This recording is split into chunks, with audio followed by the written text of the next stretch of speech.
We know that Google is tracking us. We agree to it when we set up our phones. So we wanted to figure out what exactly Google is learning about us throughout the day. So here's what we're going to do. We have two identical phones. The only difference between these two phones is this one is in airplane mode. Both of the phones lack a SIM card, and they haven't been set up to access any Wi-Fi networks. So for all intents and purposes, these phones have no connection to a data network. We're going to keep them with us throughout the day. And while I travel around DC, we're going to figure out just what Google is finding out about me. Our first stop, Sim's convenience store, just outside our Fox bureau, for a quick coffee.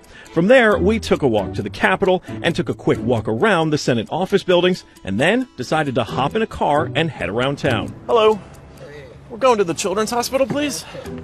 To run our tests, we had to do more than walk the block, so we took a tour around our nation's capital. First, due north to the Children's National Medical Center Hospital, then west to St. Albans School and the National Cathedral.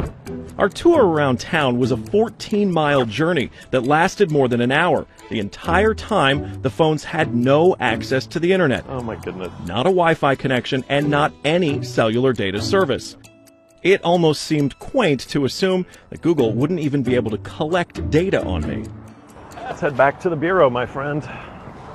Oh, that church is beautiful. Google's business model is simple. Collect data on its users and then use that data to sell targeted ads. It's a business model called surveillance capitalism. But does that critical data collection work even when your phones aren't connected? So we're back here at our Fox Bureau in DC, and we've got both of our phones exactly how we left with them. The only difference, really, I snapped a couple of bad selfies at the National Cathedral. But otherwise, they have stayed in my pocket for the entire day. So let's find out what they know. This is our man-in-the-middle device. It's basically a Wi-Fi network that these phones are going to connect to once we turn their Wi-Fi on. It's going to pass data through it on the way to Google. But on the way, we're actually going to get a copy of the same data that Google's going to get. We'll be able to decrypt it and then find out where we've been throughout the day. Within minutes, the numbers rolled in. The phone that wasn't on airplane mode registered more than 100 locations, 130 activities, and even 152 barometric readings. As soon as it hooked up to our Wi-Fi, it transmitted 300 kilobytes of data straight to Google. The phone even logged our exact locations, tracking us all around town, the Capitol, the hospital, the school, and the cathedral. Now you may notice what's missing here is the exact route that we took, but it got that data too. It knows when I got out of the car.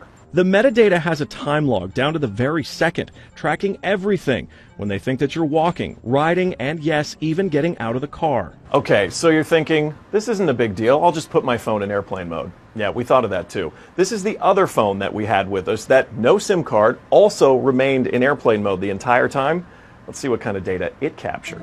The phone with airplane mode activated actually logged more locations and activities than the other phone, and it also transferred hundreds of kilobytes of data to Google as soon as it was activated. The only thing that's missing from this map is our stop at the Children's Hospital, but it still knows we were there. There it is. Exiting vehicle, 100% accuracy. Through complicated user agreements and free software, Google gets users to sign away their privacy for nothing. They're even following you in the places that most people would expect total privacy: government buildings, a children's hospital, a private school, a church. Every move you make, every step you take, Google is watching you.